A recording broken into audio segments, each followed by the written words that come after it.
Hello, my name is Viljoen, and welcome to a behind the scenes look of TEKKEN Story Project.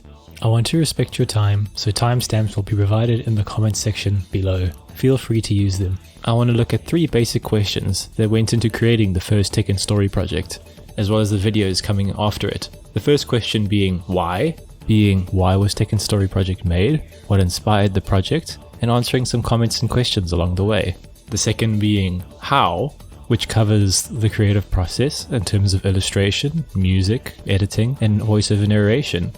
I'll go over what inspired each image, as well as the creative process behind them, including the line art, the color, the decision making and composition, and ultimately the story I was trying to tell with each illustration. And lastly, who.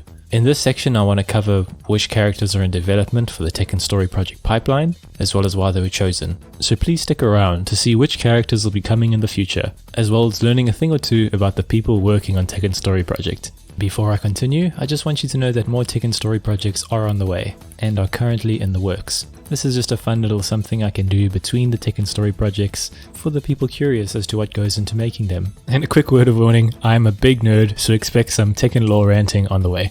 Despite the stigma that many people don't really care about TEKKEN Story, it's not entirely true. There's many of us who do, and it's fine if you don't.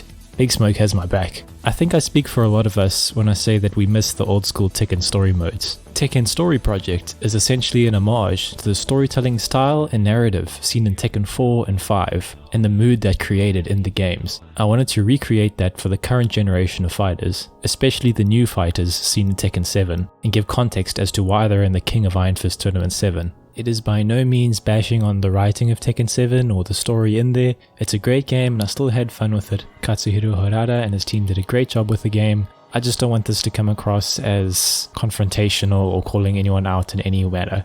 It's more of a celebration coming from a place of passion for a storytelling style that we all enjoy for characters that we love. I always felt that those old story modes helped you get emotionally invested in the character. You'd see Yoshimitsu and be like, oh, who's this ninja with a sword? You see his little TEKKEN 4 intro and you're like, oh sick, I understand him, I'm ready to fight. It doesn't impact the gameplay at all, but just the feeling and understanding of why they're there. I wanted to be able to portray that in these story modes, give reasons as to why, and help people emotionally connect with them, whereas they may not have cared about them before. Thankfully, I had a few comments reflecting this, and I am grateful for that. Speaking of comments, thank you for the overwhelming support and positive feedback in regards to the first video. It really makes things like this worth doing, knowing that people value what you create, and I am very keen to make more. In any case, let's look at what some of the people had to say in regards to the first video. I tried to do a lot of research on Josie Rizal's character as well as where she's from, the Philippines, so to see a comment that stated that it felt Filipino really meant a lot. It put such a big smile on my face. Some people were understandably confused as to why Bruce was with the TEKKEN Force and not with G-Corp. For those who are unfamiliar with TEKKEN's storyline, G-Corp and the TEKKEN Force and the Mishima Zaibatsu as a whole are against each other in some kind of war. Normally Bruce is affiliated with G-Corp in the past games, but in this story project he was with the TEKKEN Force, which is of course goes against what you might expect from him. This was originally written as a bit of a narrative hook. I thought it would be interesting for Bruce to be undercover, to have him still working with G-Corp, but undercover as a TEKKEN Force agent. This way, I can potentially revisit this plot thread in a future video, such as Fakumram's story, and have Bruce hunting Fakumram down for whatever reason G-Corp might have. Maybe G-Corp sees Fakumram as a threat and asset to the Mishima Zaibatsu. Understandably though, I think this confused a lot more people than it actually intrigued, especially the people that were a lot more familiar with Bruce's past and know that he was involved with G-Corp and not the TEKKEN Force. I think I could have explained this better in the video itself, but I had to keep the narration short and the script tight, and there wasn't much room to elaborate. I saw a few comments as well that regarded the art style as too cartoony, and I have to say I 100% agree with this statement. But before I continue, I just want to state that I am grateful for responses like this. I understand that they come from a good place and I appreciate the feedback. So please see my responses as more of a healthy conversation where we can help each other understand where we're coming from and the decisions that went into making it, rather than trying to prove each other wrong. The thing is, I came at a crossroads where I had a choice. I could fully copy and replicate the TEKKEN 4 art style, or I could put in a style that I found fun to draw and enjoyed creating. Since I see TEKKEN Story Project as a celebration of what TEKKEN 4 and 5 did, rather than trying to one-for-one recreate them, and have my own artistic voice expressed within that as well. I have complete love and respect for the Tekken 4 and 5 art styles, but I still wanted to have something in there that's unique to me within the final product, to showcase what I can do, rather than trying to one-for-one replicate another artist's work. Something I find inspirational about the Tekken games is just the variety of art styles and artworks you find within them.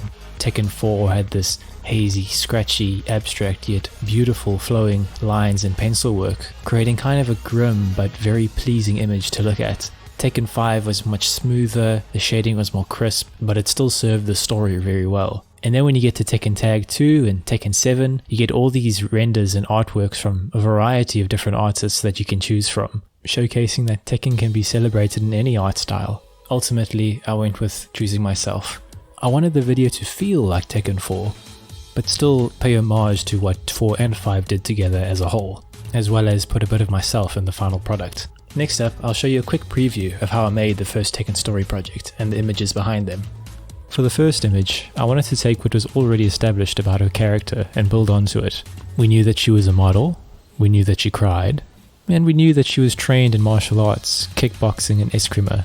Now don't get me wrong, there's nothing inherently wrong about being emotionally sensitive.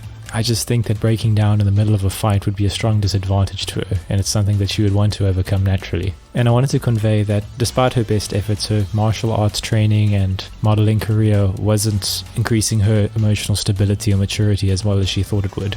Trying to overcome the fact that her emotions often control her instead of the other way around, to the point where it's almost crippling. I know it's something I myself as well as others can personally relate to. I thought that made her a lot more human than just being a crybaby for the sake of it. I realized shortly after starting this piece that you can't simply show a typhoon, but rather have to show the damage that is left behind to give the idea of one. I thought a landscape piece depicting the damage left in its wake would not only be a believable scenario given their occasional occurrences in the Philippines, but also set up the emotional stakes and challenge that she would have to rise up to. Not only would she be personally invested, but also rise to the challenge as a hero for her people, seeing as Josie's name was inspired by a national Filipino hero in the first place. Although Bruce is a beloved character from the Tekken series, he doesn't get much spotlight. I was really excited to put him back into this piece, and I thought that as Josie was essentially created to replace him, just how Hwoarang was created to replace Beck in Tekken 3, and Gigas was created to replace Marduk in Tekken 7, it would be much healthier to show Bruce passing the torch onto her, so that his spirit can live on through her, rather than seeing her as outright replacement.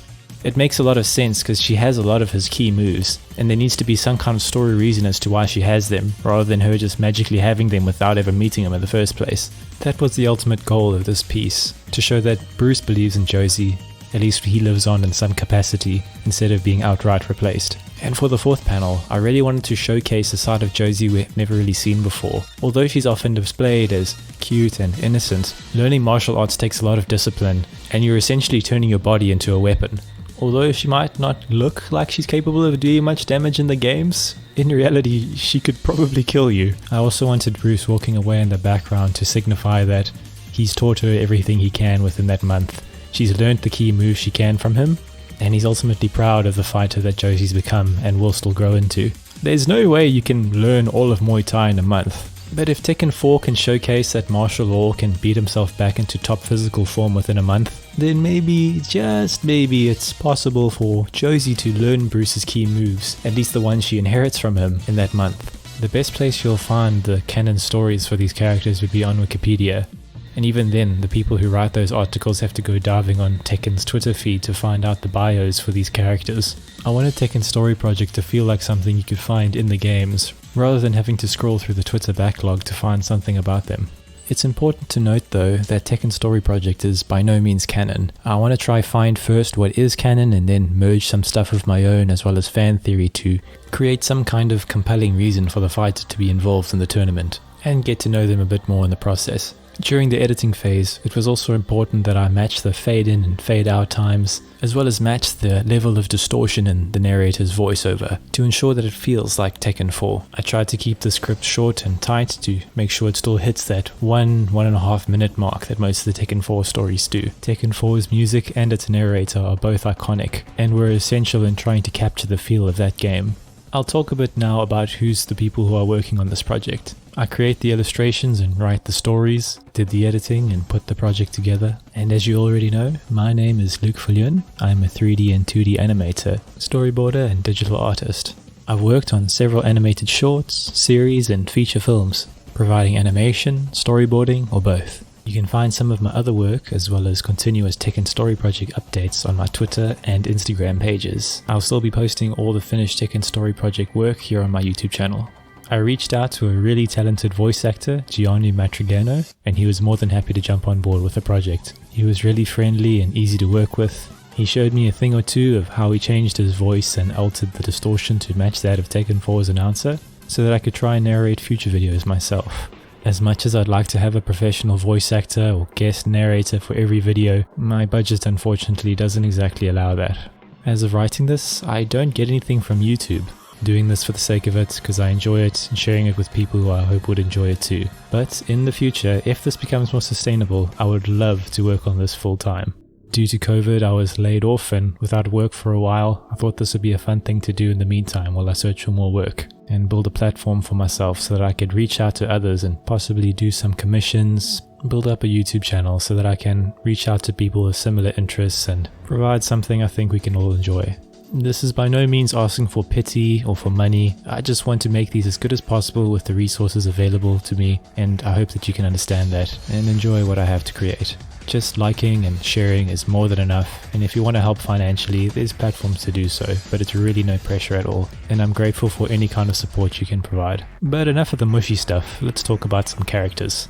If you watched to the end of the last Tekken Story Project video, you may have noticed a little teaser at the end. At the moment, I am working on full-time on Eliza. Allow me to quickly share with you the characters I'm working on in the immediate future. My first priority are the new characters to Tekken 7.